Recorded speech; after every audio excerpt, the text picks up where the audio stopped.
Valtteri just got taken by his compatriot, Kimi Räikkönen, but they're saying he's doing a good job. The car's bearing up well, and they'll just see what happens with the... they believe they're on the right strategy with 2 stops. They'll see what happens with the 1 stoppers in front of them, but it's just a point. Let's just bear that in mind. It's just a point. That's all they want, just a point.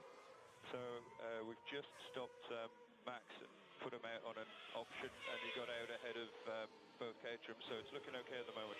And you've got, as Mark Webber locks up into the hairpin there, and Fernando Alonso will get very interested in this. You've got Bianchi still out there, still hasn't stopped. Can he carry on for much longer?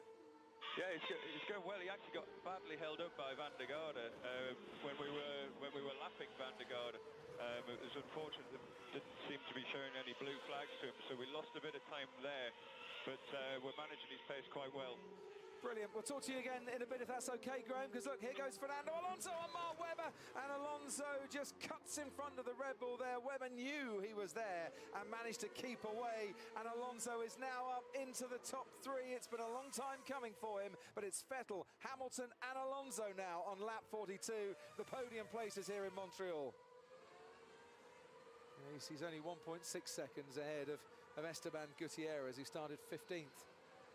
Jenson Button's used all his curves, but he's got DRS to help him gain on Sergio Perez. Through the final chicane they go as Mark Webber comes into the pits for another pit stop. You can just see him at 100 kilometres an hour and the crew waiting for him. They're not what's changing going on the here? front wing. They're not changing it. They haven't given him any... oh, right, was that a little bit slow? They haven't given him any... we've got a slow Williams there. I thought they might give him a little, it's a Sauber. Now, there's a broken front wing there as well on Guido van der Garde's Caterham. And they're all having to watch out for him. Thinking, oh, that front wing's completely gone, Martin. And he needs to just pull over, doesn't he? Well, it's clear of the danger zone, which is when it goes right under your front tyres. It's gone beyond that, but he's going to be dropping a lot of debris. That's dangerous at that point. It's going to burn a hole in his tyre as well for good measure. Yeah, it's kind of just flapping around, goes straight on at the chicane. There's a little speed bump on the exits down at turn 9 as Fernando Alonso now comes into the pits whilst we watch Guido van der Garde to make his second stop in this race. Medium compound tyre going on once again, so the team's working out that what was the best race tyre is now not the tyre they want to be on, and Van der Garde is off and out.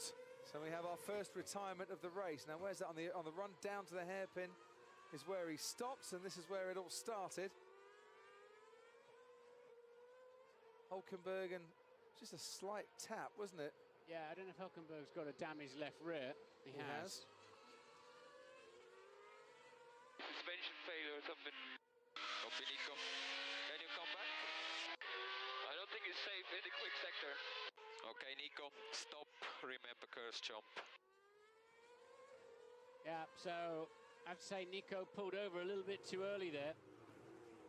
He probably thought Van der Garde would lift off and give him the space. Yeah, well, 1 out, 2 out, both Van der Garde and Hulkenberg. And Lewis Hamilton now into the pits once again. So Mercedes covering that pit stop.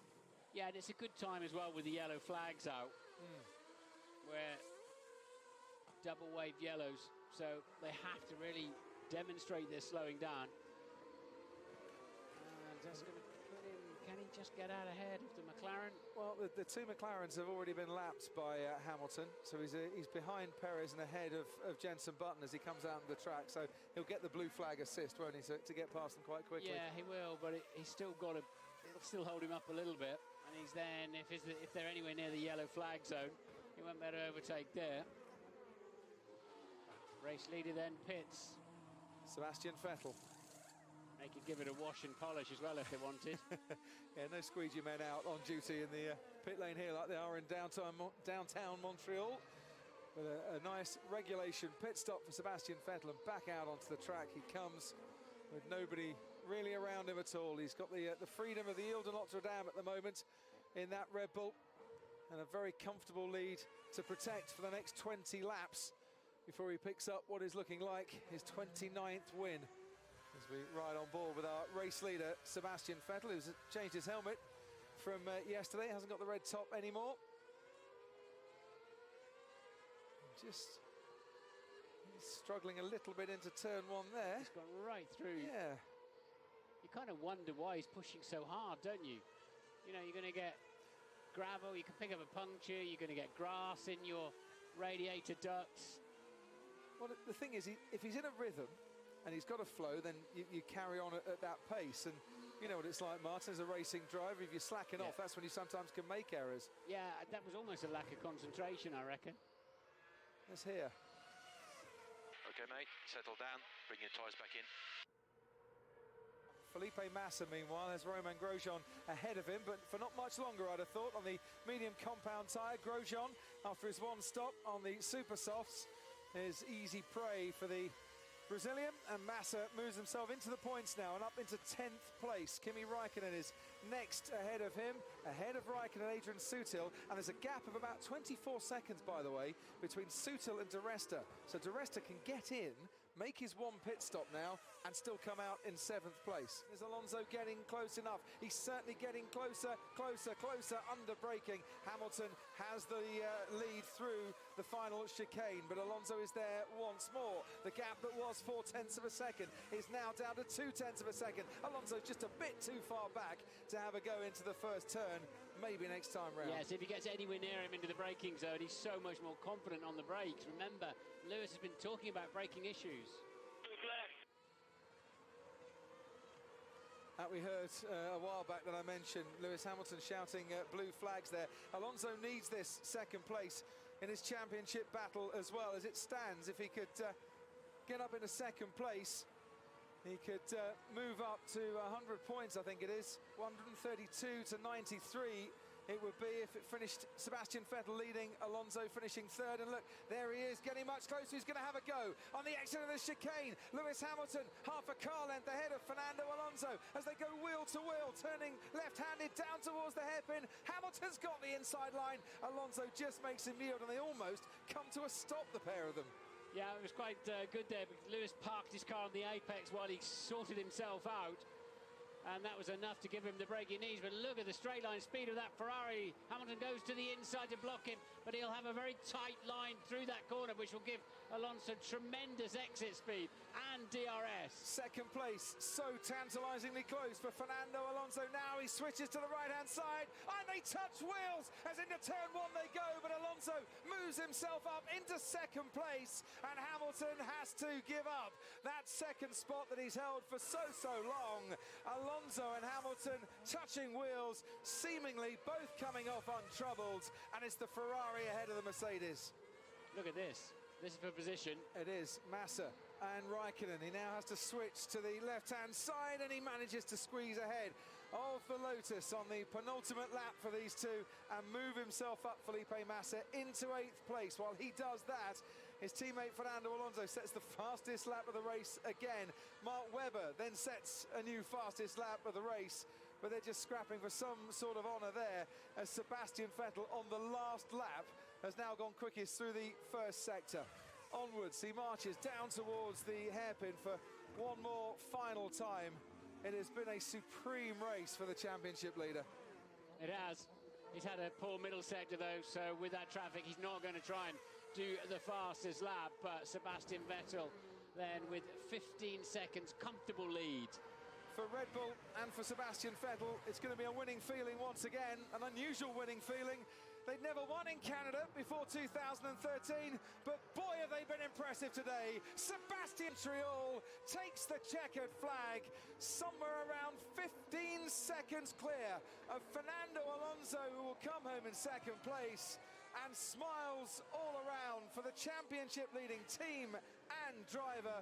What a victory. Fernando Alonso comes home second. Lewis Hamilton completes the podium places and takes that third spot ahead of Mark Webber, who now comes home to finish fourth for Red Bull. The rest are a long way behind. You'd need a telescope to see them, quite frankly. And none of them really saw this man before he came and lapped them. What a victory that was. Only the top 5 on the lead lap, and Rosberg 71 seconds adrift. Webber then steals. Fantastic, Seb. You won the Canadian Grand Prix. Fantastic. Makes up for 2 years ago. Brilliant drive. Fantastic. Yes! We won Canada! Thank you, boys. Thank you. Car was amazing. The car was absolutely amazing. Thank you, boys. Sorry for the little off towards the end, but the car was fantastic. Woohoo! Yes! So it's just Austin then that Red Bull haven't won at in the current calendar. Webber, despite his droopy front wing, picks up fastest lap of the race. Unbelievable. Nico Rosberg did come home to finish 5th. Éric Vergne, with his best ever race result, takes 6th for Toro Rosso. A magic performance from Paul di Resta. Started 17th, stopped his way to 7th place for Force India, ahead of Felipe Massa. Equally impressive, started 16th, came home to finish 8th. Kimi Raikkonen does equal Michael Schumacher's record. 24 consecutive points finishes now for Kimi Raikkonen, and Adrian Sutil takes the final points place, which means that McLaren, for the first time in 65 races, do not finish in the points. And this on a track where they'd won 5 times in the last 7 years. Perez and Button finishing 11th and 12th. And after them, sadly, Romain Grosjean couldn't do more than 13th. Valtteri Bottas, who started 3rd on the grid, just didn't have the pace in the dry. Ricciardo, Maldonado, Bianchi, Pig, Chilton were the ones to take the checkered flag. We lost both Saubers and Van der Garde in the Caterham, but it is a Canadian Grand Prix where they'll be talking long into the night round here about Sebastian Vettel.